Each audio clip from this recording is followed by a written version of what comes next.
Vamos a la columna de Marcelo Arbit, que ya está listo ahí esperándonos. Marcelo, bienvenido, buen día. Lorena Ortiz y Alejandro López te saludan.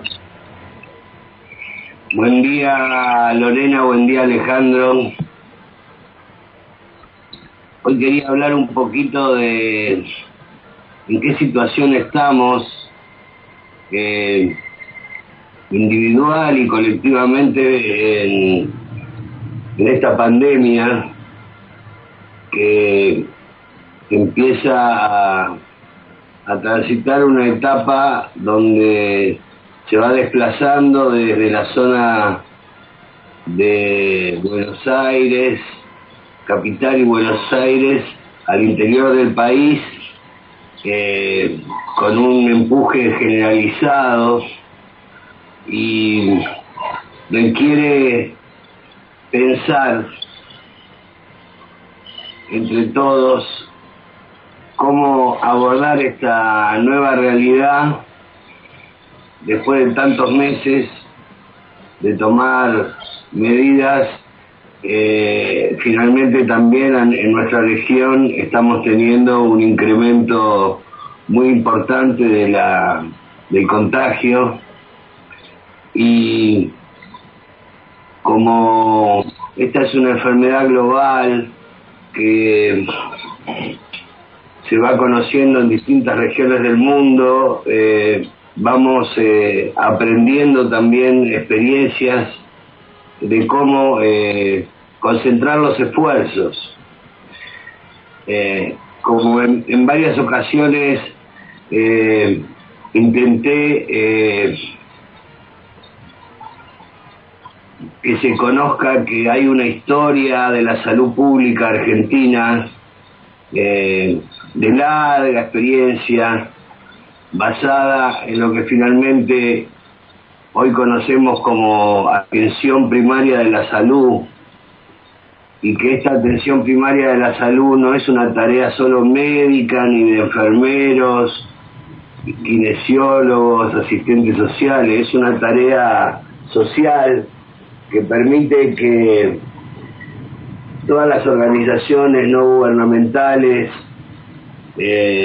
sindicatos, organizaciones empresarias, etcétera, converjan en un solo objetivo, que es preservar la salud pública en el marco de la mayor normalidad posible, frente a una epidemia que está arrasando el mundo entero.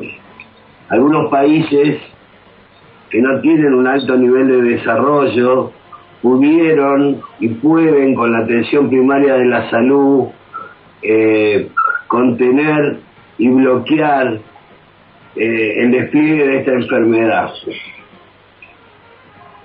Y en el día de hoy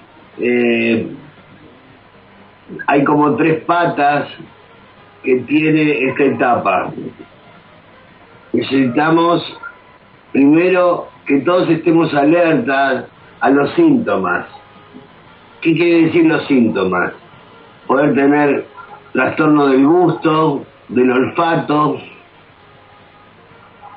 fiebre, tos, dolores corporales, o finalmente problemas respiratorios, que es la parte más compleja de esta enfermedad, o la etapa más compleja. Y entonces, frente a cualquiera de estos síntomas, en vez de pensar como pensábamos en otros momentos de la vida, de que se trataría de un resfrío, tenemos que pensar al revés. Puede ser COVID. Entonces, el objetivo sería, si puede ser COVID, ir a testear. Primer paso, ir a testear. Tenemos atención primaria de la salud disponible en todo el sistema de salud, y el testeo sería el primer escalón. Luego el rastreo. ¿Qué es el rastreo? Es quiénes son las personas más cercanas del posible COVID. Y entonces también ver de preservarlos y poder tener un mecanismo de no dejar librado a la actitud individual de cada uno, sino conversar este problema en familia, cómo todos nos vamos cuidando frente a los síntomas. Si alguno empieza a ser testeado, los que están cerca también tomar precauciones para no ser portadores asintomáticos que vayan contagiando a otros sin darse cuenta. Entonces testear, rastrear y finalmente aislar a los que están con COVID o cercanos, pasar 14 días y luego poder retomar la vida cotidiana lo más normal posible, que no va a ser exactamente igual a como la que teníamos. Algunos países están empezando a desarrollar, como el nuestro en algunos lugares, lo que se llama centros de rastreo. Centros de rastreo. Y no lo pensemos como una tarea solo de especialistas. Los centros de rastreo pueden tener en la población también efectores, gente que pueda colaborar con los centros de rastreo, acercando la información de quiénes son los posibles portadores, de quiénes son los posibles cercanos al portador, para contribuir a aislar la enfermedad. Y esa es parte de nuestra historia, una historia que permitió enfrentar acá enfermedades importantes. El mal de los rastrojos fue una, donde un argentino encontró en el suero de los infectados un camino que hoy se está empezando a utilizar también con bastante resultado en algunos pacientes, no en el estadio final, pero sí en estadios intermedios. El suero sirve. También ahora está apareciendo la idea de un suero equino, que los caballos pueden reproducir mucha mayor cantidad de suero. Y también están empezando en algunos lugares a probarse antivirales que no son todavía una vacuna, pero que permitirían bloquear o darle menor poder de fuego a esta enfermedad, como se logró, recordemos, con el HIV, que a pesar de que todavía, después de muchos años, más de 20, no tenemos vacuna, sí tenemos antivirales que permiten que los portadores de HIV tengan una vida adecuada y no morirse de HIV, poder estar contenidos durante muchos años sin que la enfermedad evolucione a temas gravísimos. Es decir, que la historia de nuestra atención primaria de la salud es muy significativa.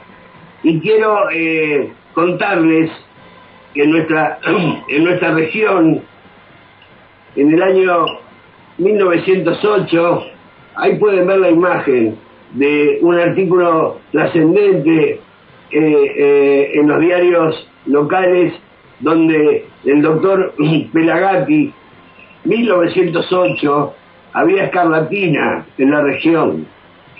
Y este doctor, que se había formado en Europa, vino a esta zona que todavía no era provincia de Neuquén, y desde el municipio armó lo que se llamaba en aquella época un lazareto, una casa donde se aisló a los pacientes que eran portadores de escarlatina para no permitir el contagio.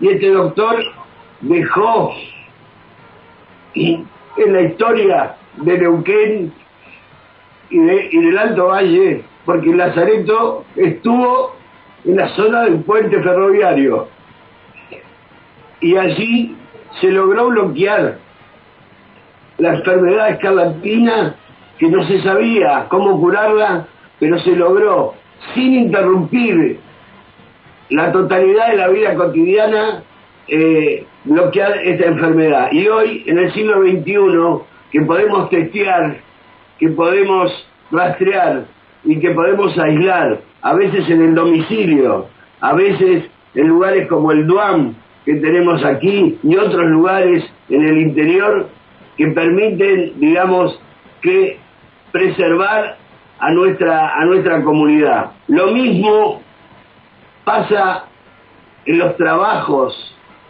en los estudios, lo mismo pasa en las formas de vincularnos, donde hemos aprendido que en los lugares cerrados, por más de 15 minutos, sin utilizar barbijo, sin utilizar tapaboca y estando a menos de 2 metros de distancia, casi seguro, si hay alguno portador, todos los demás se van a infectar.